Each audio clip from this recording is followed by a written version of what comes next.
मेरी माया की लीला व्यक्ति को भ्रम से, असत्य से और अज्ञानता से बाहर निकालती है। और जब कोई मेरी माया को जान जाता है तो वो भेदभाव, ऊंच नीच से ऊपर उठकर मेरी भक्ति के चरम पर पहुंच जाता है।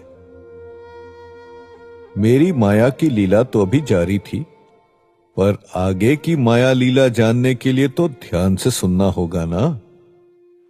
सागर में गोते लगाते हुए ऋषि मार्कंडेय लहरों में संभलने की कोशिश कर ही रहे थे कि तभी एक भंवर ने उन्हें अपनी गिरफ्त में ले लिया और उसमें उलझकर ऋषि मार्कंडेय अब फिर से जल की अनंत गहराई में जा पहुंचे। उनकी सांसें फिर से उखड़ने लगी और कुछ तो सूझ नहीं रहा था, तो मन ही मन वो मेरे नाम का जाप करते रहे, पर तब भी उस भंवर से उन्हें मुक्ति नहीं मिली। कभी वो उन्हें पानी के ऊपर ले आता तो कभी नीचे ले जाता।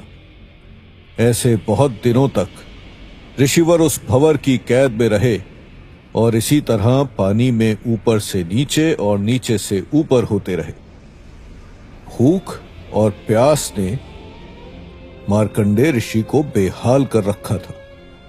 इस समय उन्होंने मुझे याद करते हुए मन ही मन मुझसे कहा, प्रभु, आपकी लीला से मुझे आपकी माया के दर्शन और अनुभव भलीभांति हो रहे हैं। इस समय मैं धरती पर अकेला प्राणी हूं, किंतु फिर भी भूखा हूं। अथाह जल मेरे आसपास है, लेकिन मैं फिर भी प्यासा हूं। सत्य है, आपकी इच्छा के बिना किसी को कुछ नहीं मिल सकता। ऋषि मार्कंडेय अनेक दिनों तक ऐसे ही विचारों में डूबे रहे। फिर एक दिन ऐसा आया कि भंवर ने अपने घेराव से ऋषि मार्कंडेय को बाहर उछाल दिया। इसी प्रकार प्रलय काल के समुद्र में संघर्ष करते करते ऋषि मार्कंडेय को हजारों लाखों नहीं बल्कि करोड़ों अरबों वर्ष गुजर गए। कभी वे किसी भंवर में ऐसे फंस जाते कि महीनों तक उसमें से निकल नहीं पाते, तो कभी बड़ी बड़ी लहरों के थपेड़े उन्हें मीलों दूर तक उछाल देते। कभी उन्हें मुश्किल में कोई सहारा मिलता तो कभी कोई दूसरी मुश्किल उनका वो सहारा छीन लेती। मेरी ही लीला से अनेक बार समुद्र के जीवों ने भी उन पर हमला किया और मेरी ही लीला से वो हर बार बच भी गए। एक दिन इसी प्रलय सागर की एक ऊंची सी लहर ने ऋषि मार्कंडेय को उठाकर ऐसी जगह पर फेंक दिया जहां पर ऐसी रोशनी बिखरी हुई थी, सारा सागर सुनहरा दिखाई दे रहा था। वहीं से थोड़ी दूरी पर उन्हें एक टीला नजर आया जिस पर एक बरगद का हरा भरा पेड़ लहलहा रहा था। ये रोशनी इसी पेड़ के पत्तों के पीछे से छन छन कर आ रही थी। इस पेड़ के हरे हरे पत्तों के बीच में रत्नों की तरह लाल लाल फल बहुत ही सुंदर लग रहे थे। मार्कंडेय ऋषि इस पेड़ को देखकर अपने सारे कष्टों को भूल गए, लेकिन उन्हें इस पेड़ को देखकर बहुत आश्चर्य भी हो रहा था, क्योंकि प्रलय के कारण सदियों से उन्होंने कहीं कोई पेड़ या पौधा नहीं देखा था। वो सोचने लगे, इस प्रलय के समय सारी धरती जल में डूब चुकी है। जहां तक नजर जाती है केवल समुद्र ही समुद्र नजर आता है।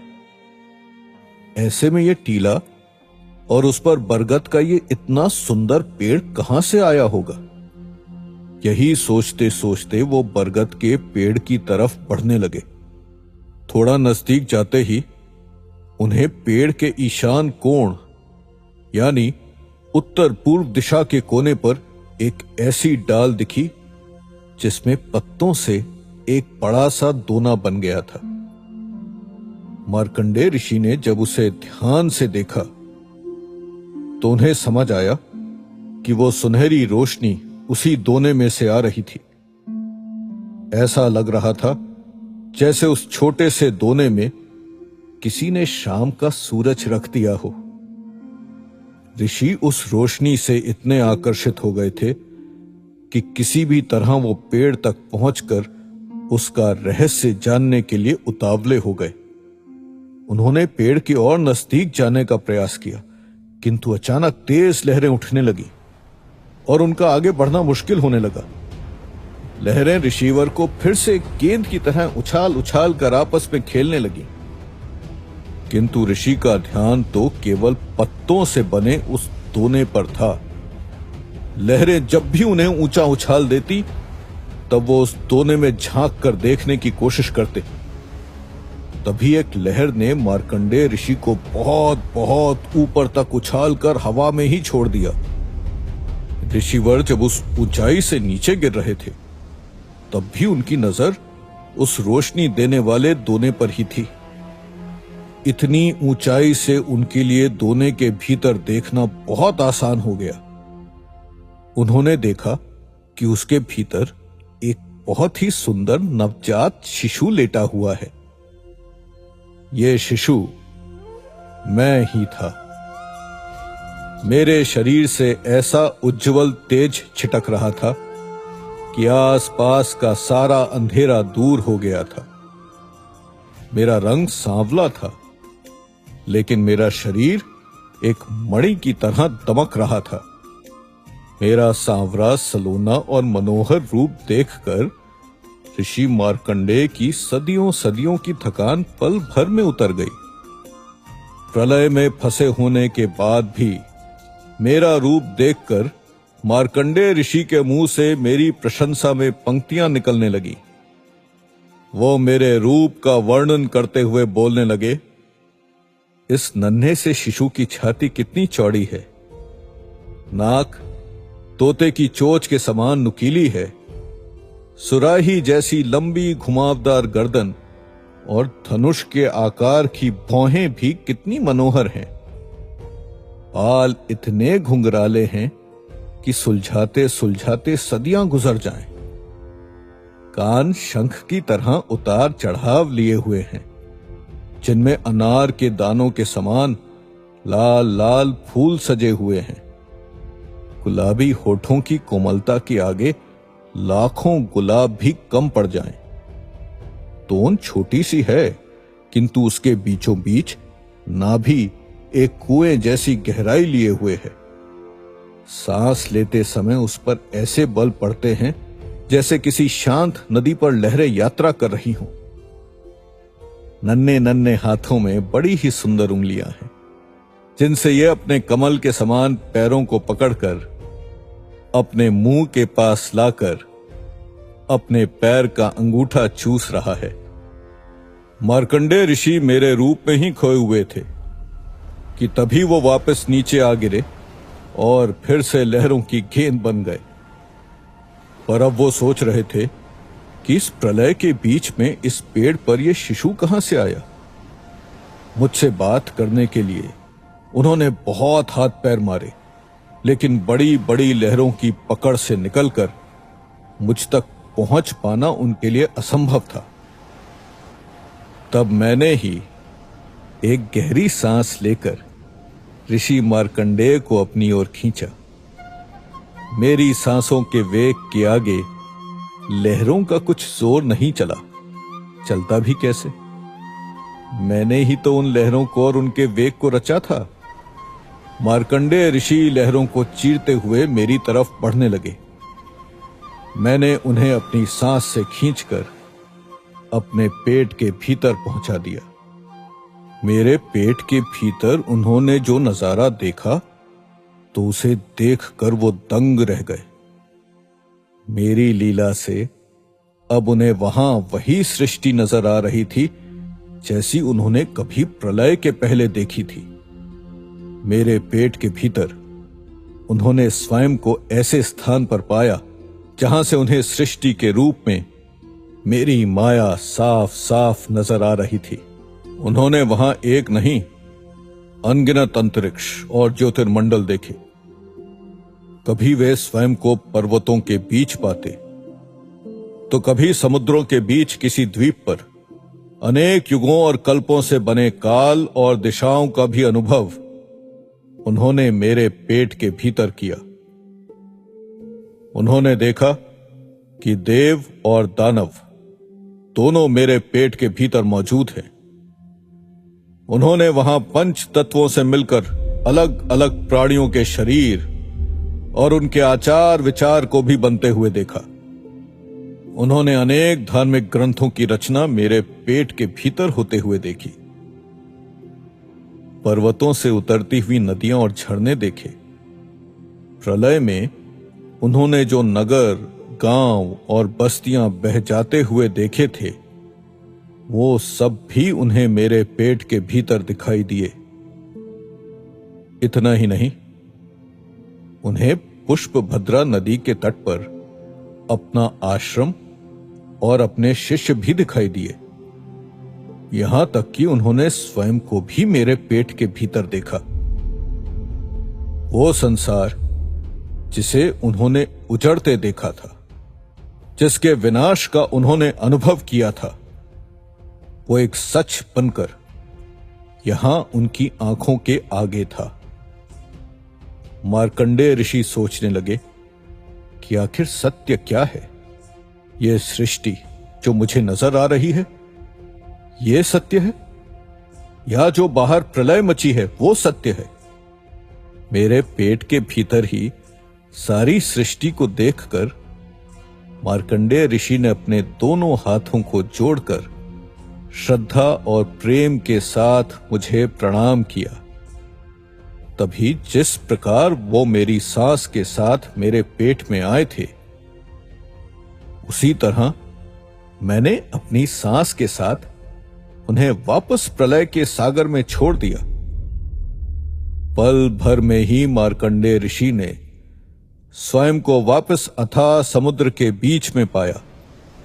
लहरें फिर से उन्हें गेंद के समान इधर उधर उछालने लगी, किंतु अभी भी उन्हें समुद्र के बीच में वो टीला और बरगद का वो पेड़ दिखाई दे रहा था, जिसके पत्तों से बने दोने में मैं लेटा हुआ था। मेरा रूप तो मार्कंडेय ऋषि के हृदय में तभी बस गया था जब उन्होंने मेरे दर्शन किए थे।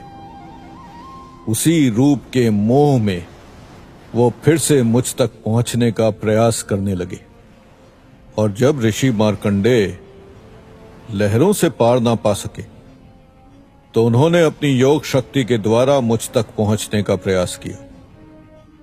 किंतु उस समय वो ये भूल गए थे कि मैं केवल उन जैसे योगियों का ही स्वामी नहीं, बल्कि संसार के सभी योगियों के योग का स्वामी भी मैं ही हूं।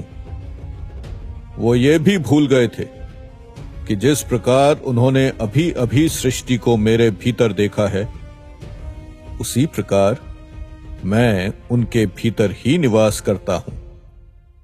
लेकिन वो बाहर मेरी तलाश कर रहे थे। ऋषि मार्कंडेय को इस सत्य का अंतिम अनुभव करवाने के लिए मैंने उन्हें तब दर्शन दिए जब एक बड़ी सी लहर के कारण उनकी आंखें बंद हो गईं। वो अपनी खुली आंखों से मेरे जिस दर्शन के लिए तरस रहे थे, वो उन्हें बंद आंखों से हो गया। बंद आंखों से उन्होंने देखा कि मैंने मुस्कुराते हुए उन्हें आशीर्वाद दिया, और फिर अंतर्ध्यान अर्थात गायब हो गया। मेरे गायब होते ही ऋषि मार्कंडेय की बंद आंखों के भीतर एक तेज प्रकाश चमकने लगा, और उन्होंने अपनी आंखें खोली। आंखें खोलते ही उन्होंने देखा कि वे उसी पुष्पभद्रा नदी के समीप खड़े हैं, जहां से सदियों पहले उन्होंने प्रलय की शुरुआत होते हुए देखी थी। उन्होंने मेरी पूजा के लिए जो दीपक जलाया था, वो अभी भी जल रहा था। आसमान पर वही सूरज चमक रहा था जिसे उन्होंने प्रलय में डूब जाते हुए देखा था। पेड़ों पर पंछी पहले की तरह ही चहचहा रहे थे। फूल खिले हुए थे। हरी हरी घास फैली हुई थी जिन पर गिलहरियां दौड़ रही थीं। नदी के तट पर उनका आश्रम भी ज्यों का त्यों मौजूद था। आश्रम के भीतर उनके शिष्य सामान्य रूप से अपनी दिनचर्या में लगे थे। आश्रम की गायें हरी हरी घास खा रही थीं और उनके कुछ बछड़े उनका दूध पी रहे थे तो कुछ इधर उधर उछल रहे थे। यह देखकर मार्कंडेय ऋषि ने विचार किया, ये सभी इसीलिए इतने प्रसन्न हैं कि इन्होंने कभी प्रलय का अनुभव नहीं किया है। भगवान हमें उतना ही अनुभव कराते हैं जितना अनुभव करने की शक्ति हम में है। और ऋषि मार्कंडेय अब ये भी समझ चुके थे कि संसार के सारे सुख और दुख असत्य हैं। सत्य तो केवल वही ईश्वर है जिन्होंने ये सारी माया रची है। अब तक मार्कंडेय ऋषि को मेरी माया के दर्शन और अनुभव दोनों हो चुके थे। अब वो जान चुके थे कि मैं ही प्रलय लाता हूं और मैं ही प्रलय के बाद बाल मुकुंद रूप में आकर फिर से सृष्टि की रचना करके इसी का भाग बन जाता हूं। ऋषि मार्कंडेय मेरी माया के दर्शन और अनुभव करके मुझे बार बार धन्यवाद और प्रणाम कर रहे थे।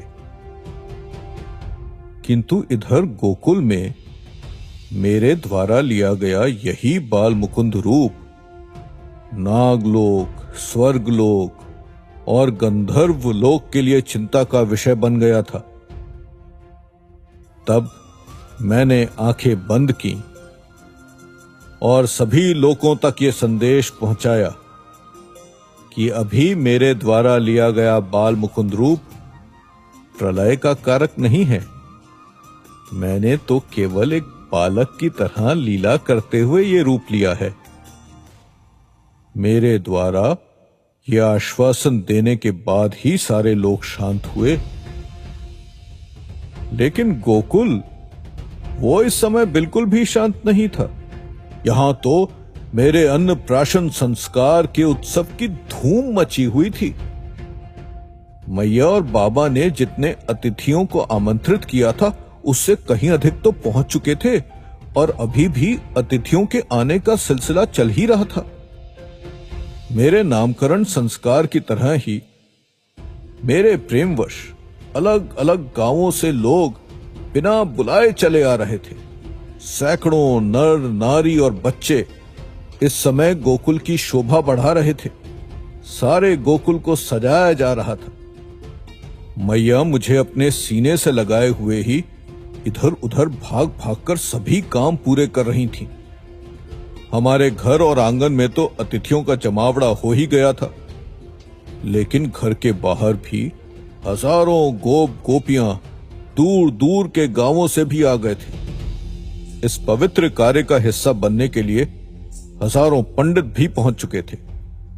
हजारों ऋषि मुनि जो जंगलों और पर्वतों और दूसरे ऐसे स्थानों में रहकर अपनी तपस्या करते हैं जहां कोई और नहीं पहुंच सकता, मेरे इस उत्सव में ही अपनी तपस्या ढूंढते हुए गोकुल पहुंच चुके थे। स्वर्गलोक में वास करने वाले देवता और गंधर्व भी रूप बदलकर गोकुल में पधार रहे थे। कुछ देवता संगीतज्ञों का रूप धरकर ढोल और मजीरे बजाते हुए आए, तो कुछ साज सज्जा करने के लिए फूलों की टोकरी लेकर पहुंच गए और कुछ तो आम ग्रामीणों की तरह फल, मिठाई और उपहार लेकर चले आ रहे थे। देवताओं का स्वर्गलोक से गोकुल आना अभी भी जारी था। इसी कारण जब अग्निदेव और वरुण देव गोकुल के लिए निकल रहे थे, तभी उन्हें किसी ने पीछे से आवाज दी, अग्निदेव और वरुण देव ने पलटकर देखा तो सामने कुबेर खड़े थे। कुबेर आगे आए और बोले, "हाँ, आज जल और अग्नि एक साथ कैसे? और आज सारे देवता और देवियां जा कहां रहे हैं? स्वर्गलोक को खाली करने का इरादा है क्या?" जवाब में अग्निदेव बोले, "क्या आपको जानकारी नहीं? गोकुल में आज प्रभु श्री नारायण के अवतार श्री कृष्ण का अन्नप्राशन संस्कार है। उसका भाग बनने का सौभाग्य पाने आप भी चलिए हमारे साथ।" यह सुनकर कुबेर बोले, "अन्नप्राशन संस्कार की जानकारी तो मुझे भी है, किंतु मैं आपकी तरह नहीं हूं कि हर छोटे बड़े कार्य के लिए स्वर्गलोक से धरती पर चला जाऊं। देवताओं की एक गरिमा होती है, और फिर मैं तो धन का देवता कुबेर हूं। जन्मों तक लोग मुझे अपने घर में बुलाते बुलाते थक जाते हैं, मैं नहीं जाता। तो फिर बिना किसी के बुलाए गोकुल कैसे चला जाऊं? आपको हो या ना हो, किंतु मुझे अपनी इज्जत का बहुत ध्यान रहता है। कुबेर का यह उत्तर सुनकर वरुण देव और अग्निदेव एक दूसरे का मुंह देखने लगे। फिर वरुण देव बोले, "ठीक है कुबेर देव, तो फिर आप अपनी प्रतिष्ठा, अपनी इज्जत के साथ यहीं रुकिए। हम तो नारायण के बाल स्वरूप श्री कृष्ण को देखने का अवसर नहीं गंवा सकते।" इतना कहकर अग्निदेव और वरुण देव वहां से निकल गए, और कुबेर अपने अहंकार के साथ वहीं खड़े खड़े उन्हें जाते देखते रहे। इधर गोकुल में अतिथियों का तांता बंधा था। अलग अलग जगहों से लोगों का आना रुकने का नाम ही नहीं ले रहा था। गोकुल की वो गलियां जहां आम तौर पर इक्का दुक्का लोग ही नजर आते थे, वो गलियां भी किसी बड़े नगर के बड़े बाजार की तरह इस समय लोगों से खचाखच भरी हुई थी। वैसे तो गोकुल बहुत ही छोटा गांव था। कोई भी व्यक्ति कुछ ही पलों में एक स्थान से दूसरे स्थान पर पहुंच सकता था, किंतु अभी लोगों की भीड़ के कारण छोटी से छोटी दूरी भी तय करने में लोगों को काफी समय लग रहा था। अचानक इतने अधिक अतिथियों को देखकर मैया और बाबा भी हैरान थे। बाबा ने चिंतित होकर मैया से कहा, "देवी यशोदा, हमें यह तो पता था कि जितने लोगों को हमने बुलाया है उससे कहीं ज्यादा लोग आएंगे, पर इतने अतिथि पहुंचेंगे हमारे लाल के अन्नप्राशन के लिए, यह तो हमने सोचा भी नहीं था। अब इतने कम समय में इतने अधिक लोगों के ठहरने और भोजन का इंतजाम कैसे होगा? इतने अतिथियों के बीच में हर अतिथि को सही आदर सम्मान और विदाई के समय सही दान मिले, उसका इंतजाम भी मुश्किल है।" यह सुनकर मैया ने बाबा से कहा, "स्वामी, अतिथि देवता के समान होते हैं, और हमारे लाल के लिए इतने अधिक अतिथियों का आना बड़ी प्रसन्नता की बात है। इसलिए इस समय हमें चिंता करने की बजाय ईश्वर से प्रार्थना करनी चाहिए कि हमारे लाल का अन्नप्राशन संस्कार अच्छी तरह पूरा हो और सभी अतिथि हमारे स्वागत सत्कार से प्रसन्न होकर हमारे लाल को आशीर्वाद देकर जाएं।" बाबा ने मैया की बात पर सहमति प्रकट की। इसके बाद मैया और बाबा दोनों घर के मंदिर में जाकर मेरे ही नारायण स्वरूप की मूर्ति के सामने हाथ जोड़कर प्रार्थना करने लगे। बाबा अपने हाथों को जोड़कर और आंखें बंद करके मुझसे कह रहे थे, "हे नारायण, आप तो सारे जगत की व्यवस्था देखते हैं। आज हमारे लाल के अन्नप्राशन संस्कार में पधारे सभी अतिथियों की व्यवस्था भी हम आप पर ही छोड़ते हैं। बाबा की बात समाप्त होते ही मैया ने भी मेरे नारायण स्वरूप से कहा, अब हमारी लाज आपके ही हाथों में है प्रभु। हमारे द्वार से कोई भी अतिथि बिना भोजन, बिना सत्कार और बिना दान के नहीं जाना चाहिए। ऐसी प्रार्थना करके मैया और बाबा मंदिर से बाहर निकल गए और अन्नप्राशन के कार्यों में लग गए। ताऊ ने भी मैया और बाबा की प्रार्थना को सुना था, इसलिए वो हंसते हुए मुझसे बोले, वाह कन्हैया, तुम संसार के पहले ऐसे बालक हो जिसे अपने अन्नप्राशन की व्यवस्था स्वयं ही करनी पड़ेगी। किंतु अब तुम करोगे क्या? ये सुनकर मैं भी हंस दिया और दाऊ से बोला, ताऊ, अब जब मैया और बाबा ने सारी जिम्मेदारी मुझे ही सौंप दी है, तो फिर मुझे कुछ तो लीला करनी होगी ना। आप देखते जाइए, आपका कान्हा अब कौन सी लीला करता है। अपने ही अन्नप्राशन संस्कार में श्री कृष्ण ने कौन सी लीला की और कैसे सफल हुआ उनका अन्नप्राशन संस्कार, ये सब जानने के लिए तो फिर आना होगा प्रभु श्री कृष्ण की लीलाओं की गाथा श्री कृष्ण लीला को सुनने।